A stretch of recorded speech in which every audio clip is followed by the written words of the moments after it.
నమస్తే వార్తలకి స్వాగతం. వివరాల్లోకి వెళితే ఇంటర్ ప్రథమ ద్వితీయ సంవత్సరం పరీక్షల ఫలితాలు విడుదలయ్యాయి. ఈ ఉదయం విద్యాశాఖ మంత్రి నారా లోకేష్ ఎక్స్ వేదికగా ఫలితాలను వెల్లడించారు. ఫలితాల్లో మొదటి స్థానంలో కృష్ణా నిలువగా చివరి స్థానంలో చిత్తూరు ఉంది. ఇంటర్ మొదటి సంవత్సరంలో 70%, ద్వితీయ ఏడాదిలో 83% విద్యార్థులు ఉత్తీర్ణత సాధించారు. ఫలితాలను సంబంధిత వెబ్సైట్ లో ఇంటర్ బోర్డు అందుబాటులో ఉంచింది.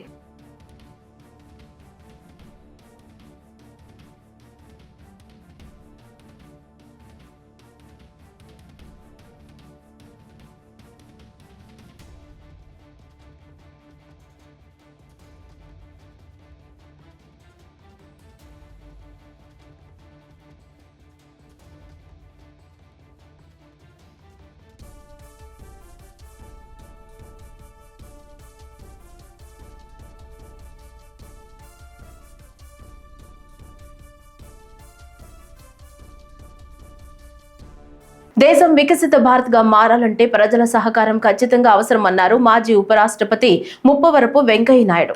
తిరుపతిలోని కచ్చపి ఆడిటోరియంలో జరిగిన ఒకే దేశం ఒకే ఎన్నిక సదస్సులో ఆయన ముఖ్య అతిథిగా పాల్గొన్నారు. అనంతరం వెంకయ్య నాయుడు మాట్లాడుతూ దేశవ్యాప్తంగా ఒకే ఎన్నిక విధానాన్ని బీజేపీ బలవంతంగా తీసుకురావటం లేదన్నారు. స్వాతంత్ర్యం అనంతరం దేశంలో 4 సార్లు ఒకేసారి ఎన్నికలు జరిగాయని గుర్తు చేశారు. కేంద్ర ఎన్నికల సంఘం కూడా ఒకే ఎన్నిక విధానాన్ని సిఫార్సు చేస్తోందన్నారు. ఒకేసారి దేశంలో ఎన్నికలు జరిగితే 12,000 కోట్ల రూపాయలు ఆదా అవుతుందని వెంకయ్య నాయుడు అన్నారు. దేశంలో ఇవాళ ఒక చర్చ మొదలైంది. ఈ చర్చ విస్తృతంగా జరగాల్సిన అవసరం ఉంది. ఈ చర్చ అంతిమంగా మంచి నిర్ణయానికి రావాల్సిన అవసరం ఉంది. ఏంటి అంటే ఒక దేశం ఒక చట్టం, 1 నేషన్ 1 ఎలక్షన్. ఇది కొత్త కాదు, మన దేశానికి కొత్త కాదు. ఏదో పాశ్చాత్య దేశాల్లో ఉంది, మనం ఏదో కొత్తగాని కాదు. ఈ విషయం ఇది మన దేశానికి పాతదే.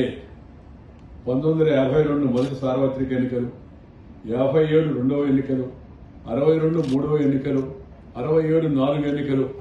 50 మంది జనాభా ఉన్నప్పుడే సార్వత్రిక ఎన్నికలు మనం కలిసి పెట్టుకున్నప్పుడు ఇవాళ ఇక్కడికి ఇంత జనాభా వచ్చిన తర్వాత మనం ఎలా చేయగలమండి అని అంటున్నారు. సాంకేతిక పెరిగింది, టెక్నాలజీ పెరిగింది, అవకాశాలు పెరిగాయి, వసతులు కూడా పెరిగాయి. అందువల్ల అది పెద్ద సమస్య కూడా కాదు. ఈ ఎన్నికల్లో ఈ ఒకే దేశం ఒకే ఎన్నిక అనే అంశం ఇవాళ ప్రజల్లో చర్చగా నడుస్తుంది. కారణం ఏంటంటే రాజకీయాలు దాంట్లో జోడయ్యాయి కాబట్టి రాజకీయ వర్గాలు కూడా దీన్ని చర్చించాల్సి ఉంది. అంతిమంగా భాగస్వాములు వాళ్ళు కాబట్టి లోక్సభకు రాష్ట్రాలకు ఏకకాలంలో ఎన్నిక నిర్వహించడమే ఒకే దేశం ఒకే ఎన్నిక అనే దాన్ని ఏకకాల ఎన్నికలని, జమిలీ ఎన్నికలని కూడా పిలుస్తూ ఉన్నారు. రాజ్యాంగ నిర్మాత డాక్టర్ బిఆర్ అంబేద్కర్ జయంతి వేడుకల నిర్వహణ, ముందస్తు ఏర్పాట్లపై భారతీయ జనతా పార్టీ విజయవాడలో వర్క్ షాప్ నిర్వహించింది. ఇందులో బీజేపీ రాష్ట్ర అధ్యక్షురాలు దగ్గుపాటి పురంధేశ్వరి, తెలంగాణ బీజేపీ ఉపాధ్యక్షురాలు డీకే అరుణతో పాటు పార్టీ శ్రేణులు పాల్గొన్నారు. ఈ సందర్భంగా పురంధేశ్వరి మాట్లాడుతూ బాబాసాహెబ్ అంబేద్కర్ చూపిన బాటలో భారతీయ జనతా పార్టీ నడుస్తుందని, ఆయన ఆశయాలకు అనుగుణంగా నడుచుకుంటామని తెలియజేశారు. జాతీయ నాయకత్వం మాకిచ్చినటువంటి ఆదేశం అయితే ఆ 6 కార్యక్రమాల్లో కూడా బాబాసాహెబ్ అంబేద్కర్ గారి జయంతిని బూత్ స్థాయిలో కూడా నిర్వహించడం మేము ప్రతి సంవత్సరం కూడా చేస్తూ వస్తున్నటువంటి విషయం. బాబాసాహెబ్ అంబేద్కర్ గారు కేవలం మేము అనుసరించడం మాత్రమే కాదు, వారి చూపినటువంటి మార్గం ఏదైతే ఉందో, ఒక దార్శనికుడిగా వారు సమసమాజ స్థాపనకి వారు చేసినటువంటి కృషి ఏదైతే ఉందో, అదేవిధంగా సమాజంలో ఉన్నటువంటి అన్ని వర్గం వారికి సమాన అవకాశాలు లభించాలి అనేటువంటి తపన ఏదైతే వారిలో ఉందో, అదంతా కూడా భారతీయ జనతా పార్టీ విశ్వాసం అని చెప్పి మీ మాధ్యమంగా ప్రజలందరికీ కూడా మేము తెలియజేస్తున్నాం. బాబాసాహెబ్ అంబేద్కర్ గారిని ఇందాక నేను చెప్పినట్లుగా నిజంగా భారతీయ జనతా పార్టీ మాత్రమే గౌరవించింది. వారికి భారత రత్న ఇచ్చిన, పార్లమెంట్లో వారి చిత్రపటాన్ని పెట్టిన, అదేవిధంగా వారి జీవితంతో ముడిపడినటువంటి 5 ప్రాంతాలని కూడా పంచతీర్థులుగా అభివృద్ధి చేసిన, వారు ఉన్నటువంటి ఇల్లు అయితే 26 అలీపూర్ రోడ్లో ఉన్నటువంటి గృహాన్ని సైతం దాన్ని అభివృద్ధి చేసిన, ఇదంతా కూడా భారతీయ జనతా పార్టీ చేసింది. కానీ 75 సంవత్సరాల స్వతంత్ర భారతదేశంలో 65 సంవత్సరాల అధికారంలో ఉన్న కాంగ్రెస్ పార్టీ ఏనాడు పట్టించుకోలేదు. అదేవిధంగా రాజ్యాంగానికి ఏ విధంగా కాంగ్రెస్ పార్టీ తూట్లు పొడిచింది, వారు ఎన్నికల సందర్భంలో ఏమన్నారు? రాజ్యాంగాన్ని భారతీయ జనతా పార్టీ మార్చివేస్తుందని చెప్పి వారు చెప్పారు. కానీ 106 సార్లు సవరణ జరిగితే దానిలో ఎక్కువ పర్యాయం కాంగ్రెస్ పార్టీ అధికారంలో ఉన్నప్పుడే సవరణలు జరిగాయి. పద్మశ్రీ పర్యావరణ ప్రేమికుడు, కోటికి పైగా మొక్కలు నాటిన వన్యజీవి రామయ్య కన్నుమూశారు. ఈ రోజు తెల్లవారుజామున గుండెపోటుకు గురైన వన్యజీవి తుది శ్వాస విడిచారు. 1 కోటి మొక్కలకు పైగా నాటి రికార్డు సృష్టించిన రామయ్య తన ఇంటి పేరునే వనజీవిగా మార్చుకున్నారు. ఆయనది ఖమ్మం జిల్లా రెడ్డిపల్లి గ్రామం. పర్యావరణ పరిరక్షణలో ఆయన చూపిన చొరవకు కేంద్ర ప్రభుత్వం గుర్తించి 2016లో పద్మశ్రీ పురస్కారంతో గౌరవించింది. వనజీవి అస్తమయంపై ఉప ముఖ్యమంత్రి పవన్ కళ్యాణ్ విచారం వ్యక్తం చేశారు. వారి ఆత్మకు శాంతి చేకూరాలని భగవంతుడిని ప్రార్థిస్తున్నట్లు వెల్లడించారు. వృక్షో రక్షతి రక్షితః అనే పెద్దల మాటల్లోని వాస్తవాన్ని ప్రజలకి తెలియచేయడంలో రామయ్య చూపిన స్ఫూర్తి నేటి తరానికి ఆదర్శప్రాయమన్నారు.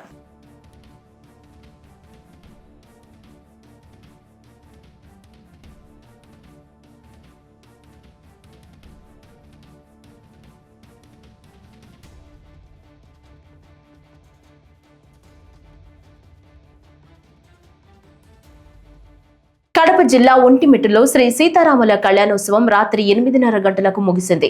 సీతారాముల కళ్యాణోత్సవం సందర్భంగా శుక్రవారం సాయంత్రం 5:30 గంటలకు బెంగళూరుకు చెందిన స్ఫూర్తిరావు ఆలపించిన శ్రీరామ గానామృతంతో భక్తులు తన్మయత్వం చెందారు. సీఎం చంద్రబాబు నాయుడు, భువనేశ్వరి దంపతులు ప్రభుత్వం తరపున స్వామివార్లకు పట్టు వస్త్రాలు సమర్పించారు. అంతకుముందు తిరుపతి ఎస్వి సంగీత నృత్య కళాశాల విద్యార్థులు శ్రీరామ వైభవంపై నృత్య రూపకం ప్రదర్శించారు. ఇందులో విశ్వామిత్ర మహర్షి యాగ రక్షణార్థం రామ లక్ష్మణులను ఆశ్రమానికి తీసుకువెళ్లటం, అక్కడ రాక్షసులను సంహరించడం ప్రదర్శించారు. అనంతరం సీతారాముల కళ్యాణం కథను చక్కగా భక్తిభావంతో ప్రదర్శించిన తీరు చూపరులను ఆకట్టుకుంది. రామ రామ జయ రామ కీర్తనకు డప్పు, చక్క భజనలతో సాంప్రదాయ జానపద నృత్యం ఎంతగానో అలరించాయి. మనం అందరం సీతారామ కళ్యాణానికి వచ్చాం. ఒక బ్రహ్మాండమైన ఉత్సవం అంగవైభవంగా జరిగింది. మీ భక్తి చూసినప్పుడు నాకు అనిపిస్తుంది, ఈరోజు నిజంగానే శ్రీరాముడు సీత దిగి వచ్చి కళ్యాణం చేసుకుంటే ఇంత వేలాది మంది భక్తులు ఏ విధంగా వస్తారో ఆ విధంగా వచ్చి వారి ఆశీర్వాదాలు మనం పొందాం. ఇది మనందరి పూర్వజన్మ సుకృతం అని చెప్పి మరొకసారి మీ అందరికీ విజ్ఞప్తి చేస్తున్నాను. ఈరోజు మనందరం కూడా కొన్ని సంకల్పాలు చేశాం, వారిని తలుసుకున్నాం, వారి దగ్గర నుంచి ఆశీస్సులు తీసుకున్నాం. ఈరోజు మనందరి ధ్యేయం ఒకటే. ఈరోజు సీతారాములు ఎప్పుడు కూడా ఒక ఆదర్శ దాంపత్యం. అదే విషయం కన్నుల పండుగగా మనం విన్నాం, చూశాం. అదే సమయంలో ఎప్పుడైనా సరే పరిపాలన అంటే రామపాలన రావాలి, రాముని పాలన జరగాలని ప్రతి ఒక్కరూ కోరుకుంటారు. ఆ విషయం కూడా మనం గుర్తుపెట్టుకోవాల్సిన అవసరం ఉంది. ఒక ఆదర్శం అంటే తండ్రికి గౌరవం ఇచ్చి ఒక మాట చెప్తే రెండో మాట మాట్లాడకుండా వనవాసం వెళ్ళిన వ్యక్తి శ్రీరామచంద్రుడు అని చెప్పి కూడా నేను మీకు తెలియజేస్తున్నాను. అలాంటి యుగ పురుషుడు యొక్క సీతారామ కళ్యాణం మన ఒంటిమిట్టలో చేయడం, మన అందరం అటెండ్ కావడం, ఇది ఒక అదృష్టంగా నేను భావిస్తున్నాను. విభజన జరిగిన తర్వాత ఒకప్పుడు సమైక్య ఆంధ్రప్రదేశ్లో భద్రాచలంలో సీతారామ కళ్యాణం కానీ శ్రీరామచంద్రుడి దర్శనం చేసుకునేవాళ్ళం. అలాంటి సమయంలో విభజన జరిగిన తర్వాత మనం ఇక్కడ చేయాలని ఒంటిమిట్టలో ప్రభుత్వ పరంగా అఫీషియల్గా డిక్లేర్ చేసి అప్పటి నుంచి ఈ యొక్క ఒంటిమిట్ట దేవాలయాన్ని అభివృద్ధి చేసుకుంటూ వచ్చాం. మొట్టమొదటిసారిగా ఈ ఒంటిమిట్ట దేవాలయాన్ని దేవస్థానానికి ఇచ్చి వెంకటేశ్వర స్వామి కన్నుసన్నల్లో ఈ దేవాలయ పాలన జరగాలని చెప్పి నిర్ణయించాం. అది జరిగి కూడా ఈరోజు దగ్గర 10 సంవత్సరాలు అవుతా ఉంది. ఇది కూడా ఒక చరిత్ర. ఈరోజు 11వ శతాబ్దంలో ఈ టెంపుల్ కట్టారు. ఏకశిల, ఒకే శిల పైన కోదండరామస్వామి కానీ, అదే మరిగా సీతాదేవి కానీ, లక్ష్మణుడు కానీ, ముగ్గురిని ఒకే శిల మీద తీసుకొచ్చారు. కాణిపాకం శ్రీ వరసిద్ధి వినాయక స్వామి ఆలయం భక్తజన సందోహంతో నిండిపోయింది. ప్రభుత్వ పాఠశాలలు, ప్రభుత్వ కార్యాలయాలకు 3 రోజులు వరుస సెలవులు రావడంతో ప్రజలు దేవాలయాలను తరిస్తున్నారు. ఇందులో భాగంగా శనివారం కాణిపాకం శ్రీ వరసిద్ధి వినాయక స్వామి ఆలయం భక్తజన సందోహంతో కిటకిటలాడింది. దీంతో అధికారులు కొంతమేర భక్తులను కంట్రోల్ చేయగలిగారు. అధికంగా రావడంతో క్యూలైన్లలో కంట్రోల్ చేయలేక చేతులెత్తేశారు. దీంతో వృద్ధులు, వికలాంగులు, చంటి బిడ్డలు తీవ్ర ఇబ్బందులు ఎదుర్కోవాల్సి వచ్చింది. ఆలయాధికారులు వీఐపీ సేవలో తరించారే తప్ప సామాన్య భక్తుల్ని పట్టించుకునే పాపాన పోలేదని భక్తుల నుంచి తీవ్ర విమర్శ ఎదురైంది.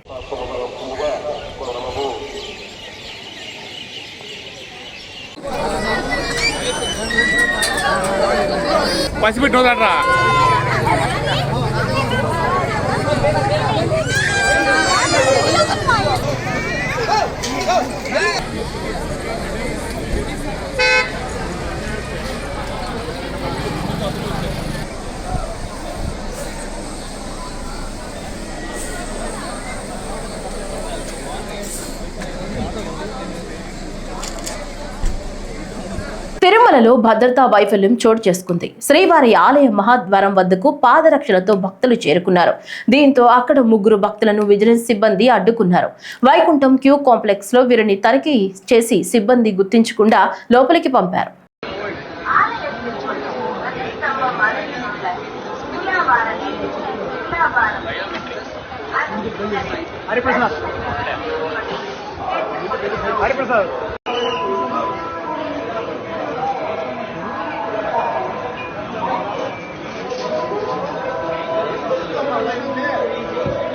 విజయవాడలోని ఇంద్రకీలాద్రిపై చైత్రమాసం బ్రహ్మోత్సవాల్లో భాగంగా దుర్గా మల్లేశ్వర స్వామి అమ్మవార్లకు దివ్య కళ్యాణ మహోత్సవాన్ని కన్నుల పండుగ నిర్వహించారు. పండితులు స్వామివారి అమ్మవార్ల విశిష్టతను తెలియజేస్తూ తొలుత ఎదుర్కోలు ఉత్సవం జరిగింది. అనంతరం వేద పండితుల మంత్రోచ్చరణలు, మంగళ వాయిద్యాల నడుమ అత్యంత వైభవంగా స్వామి అమ్మవార్ల కళ్యాణం జరిపించారు. కళ్యాణోత్సవ వేళ ఆది దంపతులకు పట్టు వస్త్రాలను సమర్పించారు. విష్ణుభౌజశ్రుభుదముగ్రవీరం ఇంద్రస్తోమేన పంచదశోదనఘ్నమిదం పాటేన సగరేణ రక్ష.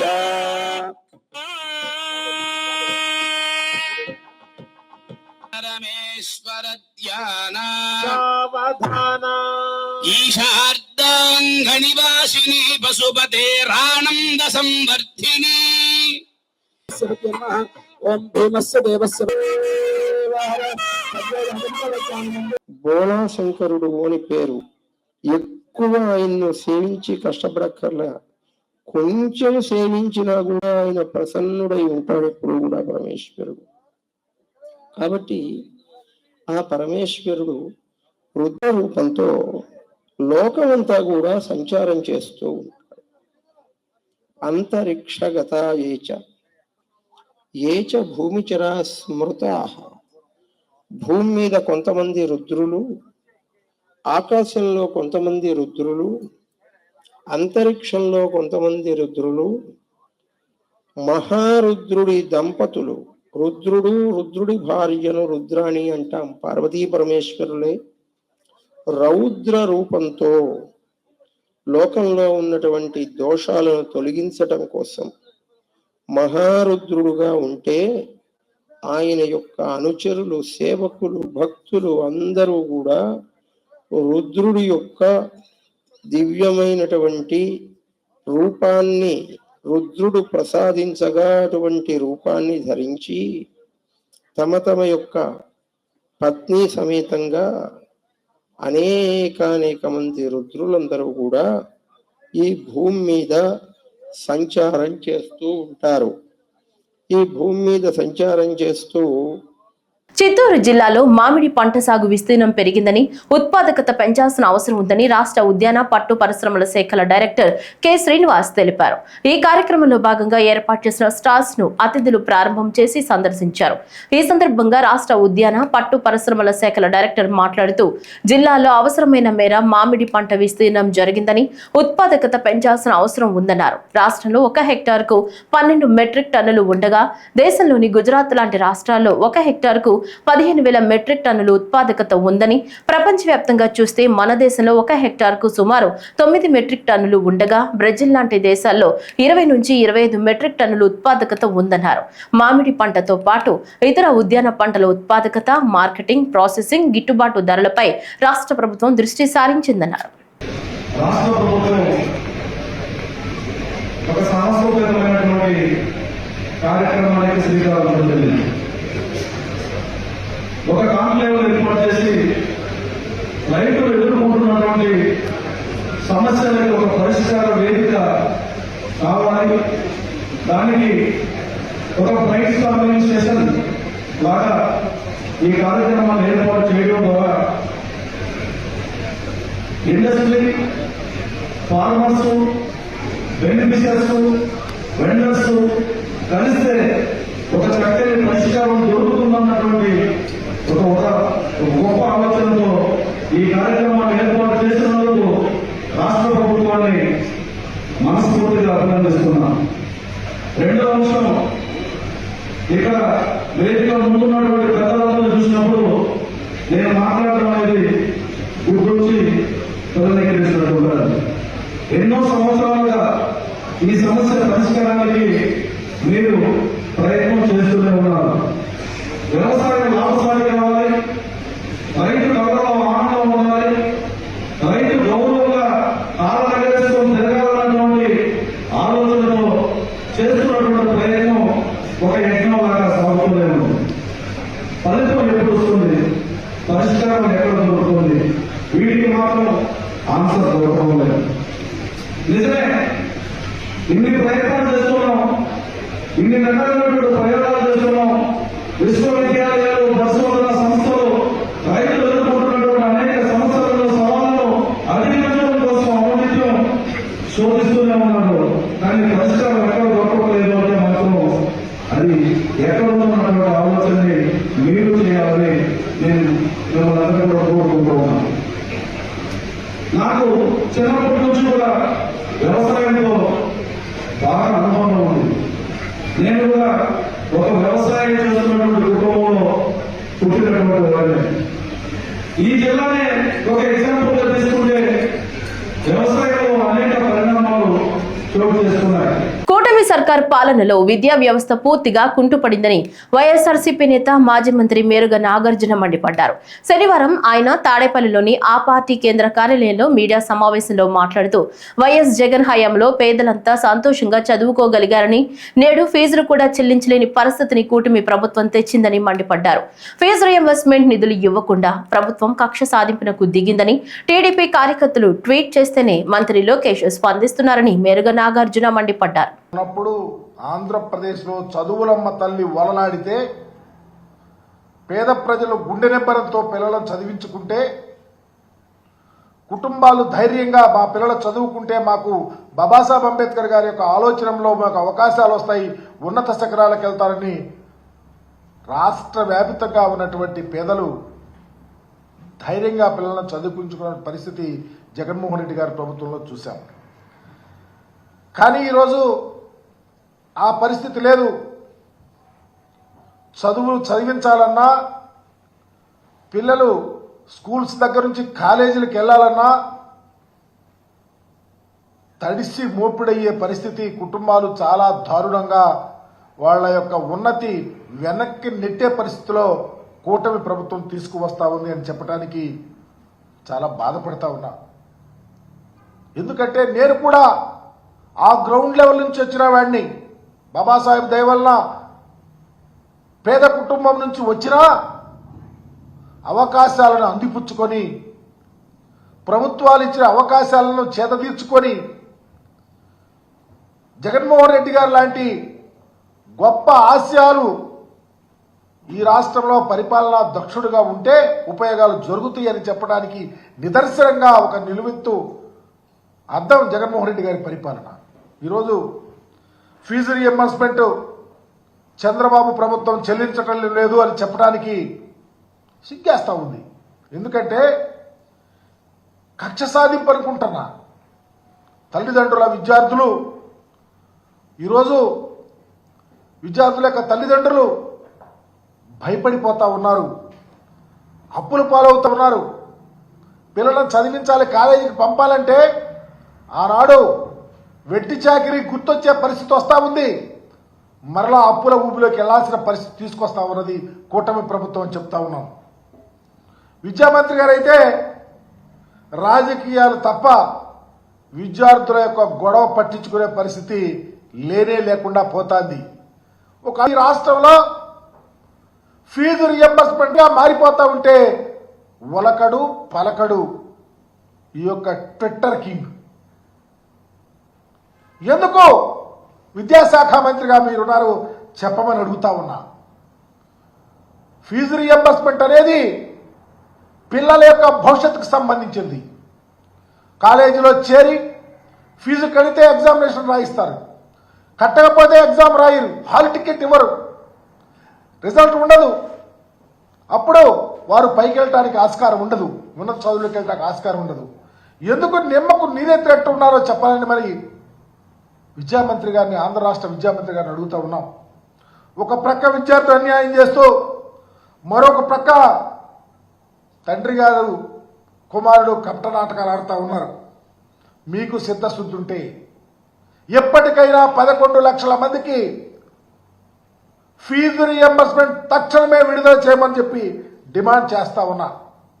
76వ స్వతంత్రంలో బీసీలకు రాజ్యాంగబద్ధమైన హక్కులు ఇంతవరకు రాలేదని, రాజ్యాంగబద్ధమైన హక్కుల కోసం తెలంగాణలో ఉద్యమం ప్రారంభమైందని బీసీ జాతీయ సంఘం అధ్యక్షులు ఆర్వి కృష్ణయ్య అన్నారు. పెద్దపల్లి జిల్లా గోదావరి కని ప్రభుత్వ ఆసుపత్రి ముందు ఉన్న శ్రీ రేణుకమ్మ ఎల్లమ్మ ఆలయానికి కృష్ణయ్య ముఖ్య అతిథిగా పాల్గొని ప్రత్యేక పూజలు చేశారు. ఈ సందర్భంగా శ్రీ రేణుక ఎల్లమ్మ ఆలయ కమిటీ గౌడ సంఘం నాయకులు కృష్ణయ్యను శాలువతో ఘనంగా సత్కరించారు. రాజ్యాంగబద్ధమైన హక్కులు ఇంతవరకు రాలేదు. 76 ఏళ్ల స్వతంత్రం తర్వాత ఇప్పుడు రాజ్యాంగబద్ధమైన హక్కుల కోసం ప్రారంభమైంది. తెలంగాణనే పునాది తీసుకుంది.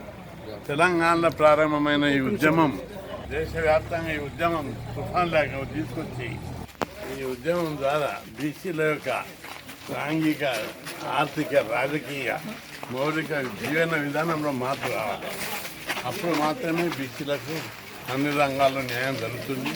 ఈ ప్రారంభమైనటువంటి దోపిడీకి వ్యతిరేకంగా, పీడనకు వ్యతిరేకంగా పేద కులాలు పోరాడే సమయం ఆసన్నమైంది. పార్టీలకు ఖచ్చితంగా, కులాలకు ఖచ్చితంగా ఉద్యమంలో పాల్గొనాలని విజ్ఞప్తి. యువ వికాసం అమలుకు అధికారులు కట్టుదిట్టమైన చర్యలు తీసుకోవాలని జిల్లా కలెక్టర్ కోయ శ్రీహర్ష అన్నారు. సమీకృత జిల్లా కలెక్టరేట్లోని సమావేశ మందిరంలో జిల్లా కలెక్టర్ కోయ శ్రీహర్ష రాజు యువ వికాసంపై అదనపు కలెక్టర్ జె అరుణశ్రీతో కలిసి సంబంధిత అధికారులతో సమీక్ష నిర్వహించారు. ఈ సందర్భంగా మాట్లాడుతూ నిరుద్యోగ యువతపై పెద్ద మొత్తంలో ప్రభుత్వం నిధులు ఖర్చు చేస్తూ రాజు యువ వికాసం పథకాన్ని ప్రవేశపెట్టిందన్నారు. దీనికి కావాల్సిన రిక్వైర్డ్ డాక్యుమెంట్స్ ఏంటంటే ఆధార్ కార్డు ఉండాలి, రేషన్ కార్డ్ అయితే ఇన్కమ్ సర్టిఫికేట్, క్యాస్ట్ సర్టిఫికేట్ పక్కన ఉండాలి. స్కీమ్ వైజ్ మనం స్కీమ్ వైజ్ క్యాస్ట్ వైజ్ కూడా డివైడ్ చేస్తున్నాం కాబట్టి టార్గెట్. తర్వాత ఆల్మోస్ట్ ఒక 100 to 200 స్కీమ్స్ లాగా ఉన్నాయి. స్కీమ్స్ అంటే పీరియడ్స్ లాగా ఉంటాయి కాబట్టి particular certificate opting for driving related దానికి పర్మనెంట్ డ్రైవింగ్ లైసెన్స్ ఉండాలి, లేకపోతే అగ్రికల్చర్ రిలేటెడ్ బోర్డు అటెండ్ చేసుకుంటారు, పాస్బుక్ ఉండాలి. In case he wants to PWD కానీ లేకపోతే డిసేబుల్ ద్వారా ప్రయారిటీ తీసుకుందామంటే వీఆర్ ఆస్కింగ్ సర్వీస్ సర్టిఫికేట్ కానీ లేకపోతే యూఐడి కానీ ఏదో ఒకటి ఉండాలి అంటాం. అఫ్కోర్స్ పాస్పోర్ట్ సైజ్ కూడా ఇంకా 100 గ్రూప్స్ అయితే దానికి ఇంకా మండల్ లెవెల్ కమిటీ అయితే సర్టిఫై చేయాలి. This is where. తర్వాత ప్రయారిటీ ఎక్కడ తీసుకోవాలనేది ఇవ్వడం జరిగింది. తర్వాత క్యాండిడేట్స్ ఇనిషియల్ మనం ఏమనుకున్నామంటే ఆన్లైన్లో రిజిస్టర్ చేసి మనకి ఫిజికల్ కాపీస్ సర్టిఫికేట్ అనుకున్నాము. సో తర్వాత కల్వకుంట్ల కవిత కొత్త బీసీ ముసుగు వేసుకుని వచ్చిందని, కేసీఆర్ కూతురు కాకపోతే మీ ముఖం కుక్కలు కూడా చూడవని సంపత్ నాయక్ విరుచుకుపడ్డారు. జనసేన తెలంగాణ విద్యార్థి విభాగం అధ్యక్షుడు doctor Sampath Nayak Hyderabad press club లో ఏర్పాటు చేసిన విలేకరుల సమావేశంలో మాట్లాడుతూ జనసేనలో ఉస్మానియా విశ్వవిద్యాలయం విద్యార్థి నాయకులు, తెలంగాణ ఉద్యమ నాయకులు ఎంతో మంది ఉన్నారని ఆయన గుర్తు చేశారు. ఆంధ్ర వాసుల కాళ్లలో ముళ్ళు గుచ్చుకుంటే నోటితో తీస్తానన్న తెరాస పార్టీ ఈ రోజు ఆంధ్ర ప్రాంతం అంటూ విడదీయడం ఏమిటని సంపత్ నిలదీశారు. టీఆర్ఎస్ పార్టీని భారతదేశ పార్టీ బీఆర్ఎస్ గా మార్చి ఇప్పుడు మళ్లీ ప్రాంతీయ విద్వేషాలు తీసుకురావద్దని సంపత్ నాయక్ కవితకు విజ్ఞప్తి చేశారు. కవితక్క మనకు చాలా 15 ఏళ్ల పరిచయం ఉందక్క. నేను ఇప్పుడు జనసేన పార్టీలో ఉన్నాను కాబట్టి గౌరవ పవన్ కళ్యాణ్ గారి గురించి మీరు మాట్లాడిన మాటలు ఏదైతే ఉందో అది సభ్య సమాజం కావచ్చు కానీ, అది తెలంగాణ సమాజం కావచ్చు కానీ, లేకపోతే తెలుగు సమాజం కావచ్చు కానీ, అది ఏది హర్షించదగ్గలేదు. మీరు ఒక మాట మాట్లాడుతూ అతను సీరియస్ పొలిటీషియన్ కాదు అనుకుంటా మీరు మాట్లాడిండ్రు. అంటే మీ దృష్టిలో సీరియస్ పొలిటీషియన్ అంటే ఏందక్క? ఇదో ఇవాళ ఇది ఆంధ్రజ్యోతి పేపర్ అక్క. ఇవాళ ఎస్ఐబి ఇతను ఎవరు మీకు తెలిసే ఉంటుంది. ఇతను ప్రభాకర్ రావు గారు ఎస్ఐబి, ఇతను ఐసీగా ఉండే మీ దగ్గర మీ ప్రభుత్వంలో. ఇవాళ అన్నమో శరణ అన్నట్టు ఎక్కడ అమెరికాలపై దాక్కునే పరిస్థితి వచ్చింది. అన్ని వ్యవస్థలను ఇవాళ ఈ దేశం నుంచి విడిచిపోయేటట్టు చేసిండ్రు. అంతేనా? ఇవాళ ఎమ్మెల్యే పేపర్ ఏదన్నా వాళ్ళ ఎమ్మెల్యే షకీల్ గారు, ఇది కూడా చూపిస్తాం. ఇతన్ని బోధన్ మాజీ ఎమ్మెల్యే షకీల్ గారిని అరెస్టు, వాళ్ళ కొడుకు ఎవరైతే ఉన్నారో ఇక్కడ పంజాగుట్ట దగ్గర యాక్సిడెంట్ చేసి పారిపోయిండు దుబాయ్కి. అంటే మీ పార్టీలో ఎటువంటి వ్యక్తులు ఉన్నారో ఒకసారి మీరు చూడండి. కొత్తగా నువ్వు మళ్ళా ఒక కొత్త ముసుగేసుకొని వచ్చినావు అక్క. ఏం ముసుగేసుకొచ్చినావు? మళ్ళా బీసీ వాదం అనుకుంటా. బీసీ వాదం మీరు కొత్తగా ఏమి వేసుకోవాల్సిన అవసరం లేదక్క. మీ పార్టీలో ఎవరెవరు ఉన్నారు? ఇవాళ మా గౌరవ తెలంగాణ రాష్ట్ర ఇన్ఛార్జ్ గారు నేమూరు శంకర్ గౌడ్ గారు ఒక బీసీ బిడ్డ, అంతేనా? ఒక ఎస్సీ బిడ్డ ఉస్మానియా యూనివర్సిటీ నుంచి. నేను కూడా ఒక ఎస్సీ బిడ్డ. బీసీలు ఉన్నారు, ఎస్సీలు ఉన్నారు, ఎస్టీలు ఉన్నారు, ఓసీ బిడ్డలు అందరినీ సమానంగా చూసుకుంటూ పోతున్నారు. నేను చివరిగా ఒకటే మాట్లాడుతున్నారు. మనతో మీకు నాకు ఒక మంచి పరిచయం ఉందని కాబట్టి మీరు మాట్లాడేటప్పుడు జాగ్రత్తగా మాట్లాడండి. కేసీఆర్ బిడ్డ కాకపోతే నువ్వు తెలంగాణ రాష్ట్రంలో కుక్కలు కూడా డేకవక్క. మిమ్మల్ని కుక్కలు కూడా డేకవని ఒక ఓల్డ్ విద్యార్థిగా ఉద్యమాలు చేసింది మేము, విద్యార్థులు బలిదానాలు చేసుకునేది మేము, 1600 మంది విద్యార్థులు చనిపోయింది మేము. మా శవాల పైన మీరు తూలుతూ గద్దెనెక్కి కూర్చున్నారు. ఇవాళ 4 దశాబ్దాలుగా దివ్యాంగులకు ఎనలేని సేవలు అందించి వారు స్వశక్తితో జీవించేలా పునర్జన్మను అందించిన బర్డ్ ఆసుపత్రి మాజీ డైరెక్టర్ డాక్టర్ జగదీష్ సేవలు అభినందనీయమని పలువురు వక్తలు అభిప్రాయపడ్డారు.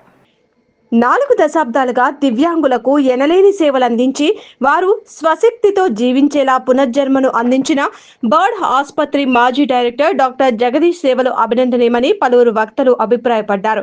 Lake district of rotary club ఆధ్వర్యంలో హైదరాబాద్ లో ఎక్సలెన్స్ ఇన్ పబ్లిక్ సర్వీస్ అవార్డుల ప్రదానోత్సవం జరిగింది.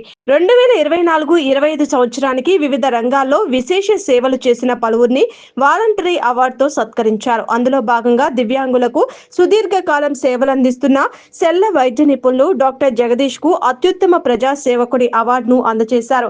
డాక్టర్ జగదీష్ మాట్లాడుతూ తాను వైద్యునిగా ఉత్తరాది రాష్ట్రాల్లో రోటరీ లయన్స్ క్లబ్ల ద్వారా వేలాది మంది వారి స్వస్థలంలోనే వైద్య సేవలు అందించే అవకాశం లభించిందని తెలిపారు. ముఖ్యంగా పశ్చిమ బెంగాల్ రోటరీ లయన్స్ క్లబ్లు సంయుక్తంగా ఏర్పాటు చేసిన వైద్య శిబిరాల్లో వేలాది మందికి శస్త్రచికిత్సలు చేసినట్లు వెల్లడించారు. I thank all the Rotarians here. It's a great privilege for me to come in front of you and get honored. When first the committee, Mr. Sunil called me, so we are offering you award, you must accept it and all. I felt very happy. Entire my association with Rotary, say I traveled more than 4 decades with Rotary. I can say it is from 1984 when the polio was pandemic. Rotarians came forward and took active part in the polio eradication program. That was a major program which took by the Rotarians at that time, and all of us know because of the polio it's a lifetime disability. So I decided myself from 1983 to serve these polio victims.